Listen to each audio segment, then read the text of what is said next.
আসসালামু আলাইকুম ২০২৬ সালের শিক্ষার্থীরা। আমরা হচ্ছে যে ৩০ দিনের যে সিলেবাস চ্যালেঞ্জ নিয়েছিলাম, যে সিলেবাস শেষ করাবো, তার মধ্যে আমরা হচ্ছে ডে 8 এ চলে আসছি। ঠিক আছে?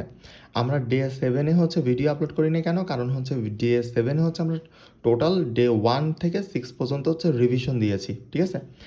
আর হচ্ছে আজকের পড়া দিচ্ছি আমরা, সেইটা হচ্ছে অবশ্যই ডে 8 এর মধ্যে তোমরা কমপ্লিট করে আমাদের হচ্ছে গ্রুপে সাবমিট করবা। ওকে? আর যারা নতুন তারা হচ্ছে অবশ্যই কমেন্টে জানাবা যারা যুক্ত হতে চাচ্ছ। ওকে? সম্পূর্ণ ফ্রিতেই যুক্ত হতে পারবা। এটা কোনো পেইড ব্যাচ না।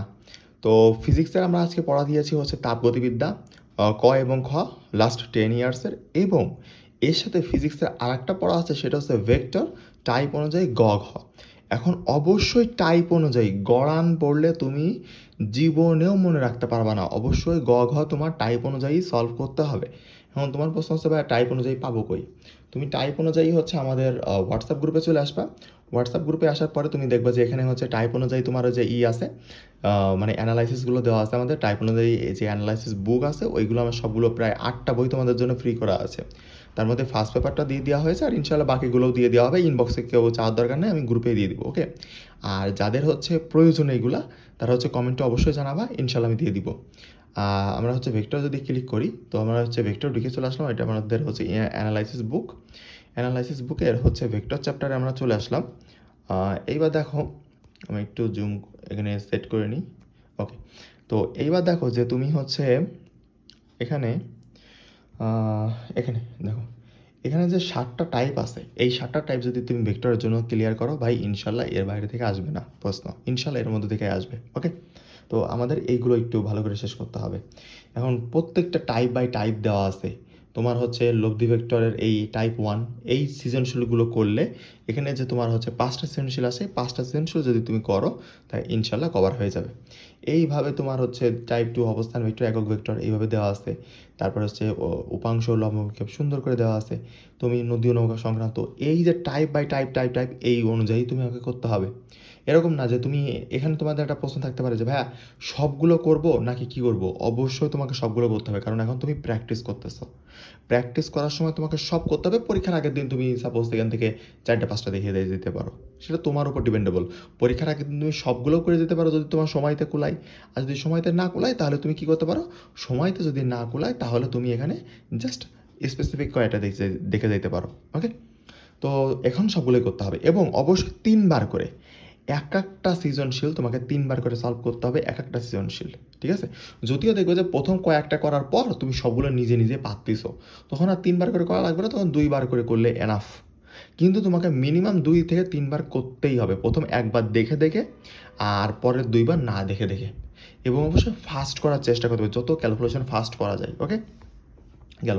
এইভাবে করা আছে। আর এখানে আরেকটা বিশেষত্ব হচ্ছে যে তোমার এখানেও অ্যানালাইসিস দেওয়া আছে যে হচ্ছে কোন কোন বার তোমার হচ্ছে সব থেকে বেশি আসছে, কোন কোন টাইপ থেকে, কোনগুলো কম থেকে, এইটা একটা।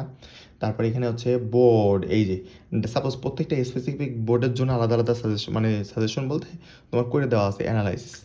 এইগুলো বাইরে থেকে ইনশাল্লাহ আসবে না। তুমি দেখো যে ঢাকা বোর্ডের জন্য কোন কোন টাইপ তোমার আগে করতে হবে, কোন কোন টাইপ পরে করতে হবে, সেটাও কিন্তু দেওয়া আছে। তুমি যখন এখান থেকে এই 7টা টাইপ পুরো ক্লিয়ার করে ফেলবা পরপর, প্র্যাকটিস প্রথম এই প্র্যাকটিসটা করবা।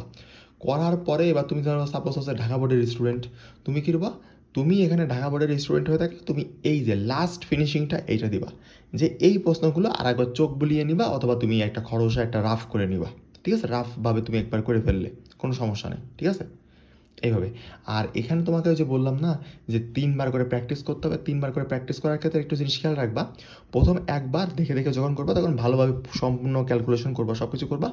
পরের বার যখন তুমি করতে যাবা, পরের 2বার ডাক্তারের হাতের লেখা দেখছো কেমন প্রেসক্রিপশন লেখে, একেবারে বোঝা যায় না, ওইভাবে তুমি জাস্ট খরচা রাফ করে ফেলবা।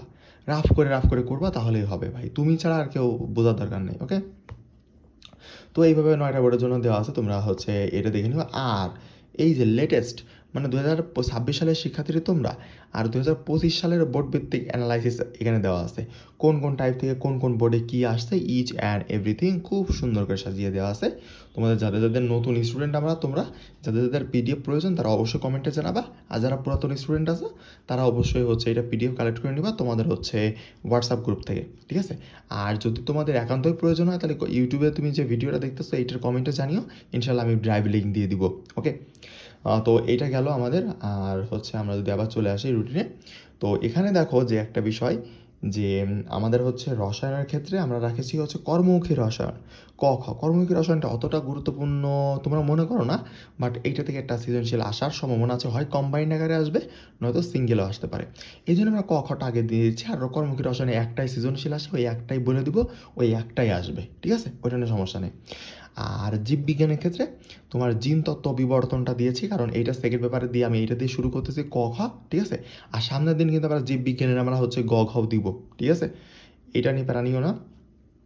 তারপরে হচ্ছে এখন তোমাদের প্রশ্ন হচ্ছে, ভাইয়া কেন আপনি এত পড়াচ্ছেন, এত কেন পড়তে হবে? দেখো, একটা সৃজনশীলের স্ট্রাকচার তৈরি হয় প্রথম ওই দিয়ে। তুমি যদি ভালো পারো, একদম ফাঁকা রেখে আসো বা না পারো, ঠিক আছে, স্যার মনে করবে তুমি কারোর থেকে সাহায্য নিয়ে লেগেছো, ঠিক আছে। এই জন্য আমরা ট্রাই করতেছি যে যেমনি হোক তেমনি হোক যেন আমাদের ভুল না যায়, আমাদের স্ট্রাকচার যেন ভুল না হয়। তাহলে স্যাররা মনে করবে যে না, এই ছেলে মেয়ে বা এই মেয়েটা ভালো পড়াশোনা করেছে, সে হয়তো একটু কম পেরেছে বা করেছে, কিন্তু তাও সে সম্পূর্ণ অ্যান্সার করেছে সৃজনশীলটা, ঠিক আছে। এটা এটা জিনিস মাথায় রাখবা। সেই জন্য কখাটা আমি আগে পড়াচ্ছি। বাংলা প্রথম পত্র লাল সালু উপন্যাস দিয়েছি কেন? কারণ আমরা সব কিছু পড়ি, এই উপন্যাস আর এই নাটকটা আমরা ইগনোর করি। হ্যাঁ, তোমার এমসিকিউর জন্য আহামরি বেশি পড়া দরকার নেই, বাট তোমার সিকিউ এর জন্য তো পড়া লাগবেই। এবং এমসিকিউর জন্য বেশ কয়েকটা, মানে আহামরি বেশি আসবে না, অল্পই আসবে, বাট তাও পড়া লাগবে। তোমার মূল বই রিডিং দেওয়া লাগবে। আর যদি মানে তোমাদের স্পেসিফিক কোনো বই থাকে তাহলে সেটা পড়েও। যেমন আমি তোমাদের একটা রেফারেন্স করছিলাম যে কিংবদন্তি একটা বই আছে, অনলাইনে পাওয়া যায়, অফলাইনে খুব কম পাবা। কিংবদন্তি বইটা, ওইটা বেটার, ঠিক আছে, ওইটা বেটার। তুমি ওখানে সুন্দর করে লাল সাল উপন্যাসের একেবারে স্পেসিফিক, ওটা অ্যাডমিশনের জন্য ওইটা, বাট তুমি একাডেমিকে ওইটা ব্যবহার করতে পারবা। ওইটার এমসিকিউ ওইভাবে পড়ার দরকার নেই, জাস্ট ওখানে যে শর্ট সামারিগুলো দেওয়া আছে ওইগুলো পড়লে এনাফ। তো মূল বই রিডিং দিতে হবে আমাদের। তারপরে হচ্ছে সামারি তৈরি করতে হবে। এই যে মূল বই রিডিং দিচ্ছ, দিয়ে সামারি তৈরি করতে হবে, প্রত্যেকটা চরিত্র স্টেপ বাই স্টেপ লিখতে হবে। যে তুমি যদি পরীক্ষার আগের দিন একটা রিভিশন দিতে চাও, সম্পূর্ণ লাল সাল উপন্যাস তো দেওয়া সম্ভব না, সেই জন্য আমাদেরকে সামারি তৈরি করতে হবে, যাতে পরীক্ষার আগের দিন আমরা এটা দেখে যেতে পারি। আর এখন যদি তুমি পরিশ্রম না করো ভাই, পরীক্ষার আগের দিন যে বাস খেয়ে যাবা। এই জন্য এখন পরিশ্রম করতে হবে, ধুমায় পরিশ্রম করতে হবে। এখন যাইয়ে যত বেশি পরিশ্রম করবে তার রেজাল্ট তত ভালো হবে, ওকে। তারপর হচ্ছে লাল সাল উপন্যাসের দিয়েছি আমি, মানে একদিনই মানে শেষ করে দিব এরকম একটা অবস্থা। তো লাল সাল উপন্যাসের দিয়েছে কি, যে অবশ্যই কখাটা পড়তে হবে তোমার গাইডের থেকে। যদি তুমি লাস্ট 5 ইয়ার্স পড়ো বা 10 ইয়ার্স পড়ো, তোমার গাইডে যতটুকু আছে বা টেস্ট পেপারে বা যে বই তোমার আছে বোর্ডের প্রশ্ন, আমি বলবো যে 2015 সাল থেকে 2025 সাল পর্যন্ত পড়তে। কিন্তু এর মধ্যে কয়েকটা বছর বাংলা পরীক্ষা হয়নি, ওই করোনার সময়, তো ওইগুলো স্কিপ করতে পারো, ওইগুলো নিয়ে সমস্যা নেই, ওগুলো আমাদের বোর্ডে এমনিও নেয়, তো ওইটা নিয়ে প্যারা হবে না, ঠিক আছে। তো গেল। আর অবশ্যই আমি এখানে কী লিখে দিয়েছি যে খর ক্ষেত্রে তো ডাইরেক্ট ঠাড়া মুখস্থ, ক্ষয়ের ক্ষেত্রে মূল অংশ বেশি পড়তে হবে। ক্ষয়ের ক্ষেত্রে দেখবা যে 2টা প্যারায় আমাদের অ্যান্সার করতে হয়। উপরের একটা প্যারায় সেটা শর্ট একটা উত্তর দেওয়া থাকে, আর ওইটাতে ব্যাখ্যা করা থাকে। তোমার তো অনেকগুলো আছে, তোমরা কি করবা, যে খটা ওই যে মূল যে উত্তরটা ওইটা মাথায় রাখার চেষ্টা করবা, ওইটা মুখস্থ করার চেষ্টা করবা। খটা সম্পূর্ণ মুখস্থ করার দরকার নেই, ওই যে 2 লাইন থাকে, ওই 2 লাইন মুখস্থ করার চেষ্টা করবা, বাকিটা রিডিং দেবা, তাহলেই হবে, ঠিক আছে। গেল। আর আমরা আইসিটির 3য় অধ্যায়ের রাখেছি। এই 3য় অধ্যায়ের পড়লে আর 4র্থ অধ্যায়ের পড়লে আমাদের একটা সেফ জোনে চলে আসতেছে, যে A+-এর একটা সেফ জোন। তারপরে প্র্যাকটিস করলে আইসিটি ডান, ওকে। আমারই তেমন একটা দরকার নেই আমাদের। আর বাংলাও প্রায় আমরা ভালো সুন্দর আগাচ্ছি। তো ওভারঅল আমরা হচ্ছে প্র্যাকটিসে ঢুকছি। আর তোমাদের আরেকটা বড় প্রশ্ন, যে ভাইয়া উচ্চতর গণিত দিচ্ছেন না কেন? উচ্চতর গণিত কবে দিবেন? সমস্যা নেই, ওইটাও আমার মাথায় আছে। আমরা এই পেশে যেই একটু সাইজে নিয়ে আসতে পারবো ফিজিক্স কেমিস্ট্রি বায়োলজিরে, তখনই আমরা উচ্চতর গণিত দেওয়া শুরু করবো। এবার তখন দেখবো যে এইগুলো রিভিশন চলতেছে, আর উচ্চতর গণিতের উপরে আমরা বেশি প্রেশার দিচ্ছি, বুঝতে পারছো? উচ্চতর গণিতের উপর বেশি প্রেশার দিচ্ছি, ওইটা নিয়ে টেনশন নেই। আর যদি কেউ চাও যে এই পড়াগুলো করার পরে, আমাদের 9 তারিখের পড়া, এটা 9 তারিখে 9 এপ্রিল, যদি এই পড়াটা করার পরে তোমার সময় থাকে অন্য সাবজেক্ট পড়া, তুমি পড়ো, কোনো সমস্যা নেই, ঠিক আছে। অন্য সাবজেক্ট তুমি পড়তে পারবা, ওইটা নিয়ে কোনো সমস্যা নেই। আর অবশ্যই যারা হচ্ছে নতুন স্টুডেন্ট দেখতেছো যে ভাইয়া হোয়াটসঅ্যাপ গ্রুপে আমি অ্যাড নাই, তারা আমি অবশ্যই কমেন্ট করবা, ইনশাল্লাহ আমি হোয়াটসঅ্যাপ গ্রুপে অ্যাড করে নিব।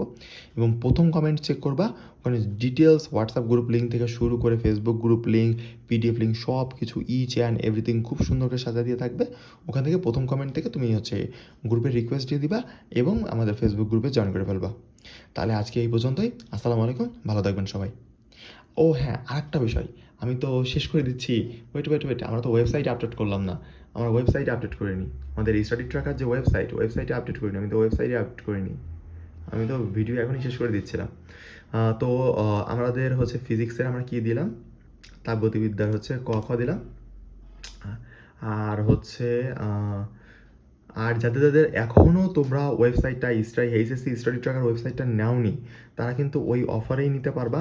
আমি প্রথম কমেন্টে লিঙ্ক দিয়ে দিব, অবশ্যই ওখান থেকে কালেক্ট করে নিবা। ডিটেলস ভিডিও দেওয়া আছে, ওই অফারটা এখনও চলমান আছে। ওকে, ক খ দিলাম। আর হচ্ছে এই পাশে ফার্স্ট পেপারের হচ্ছে ভেক্টরের গ ঘ, ঠিক আছে, ভেক্টরের গ ঘ এই যে আমরা শুরু করলাম, দেখবো যে একদম চোখের পলকে শেষ হয়ে যাবে। তারপরে রসায়নের ক্ষেত্রে আমরা হচ্ছে কর্মমুখী রসায়নের ক খ দিলাম।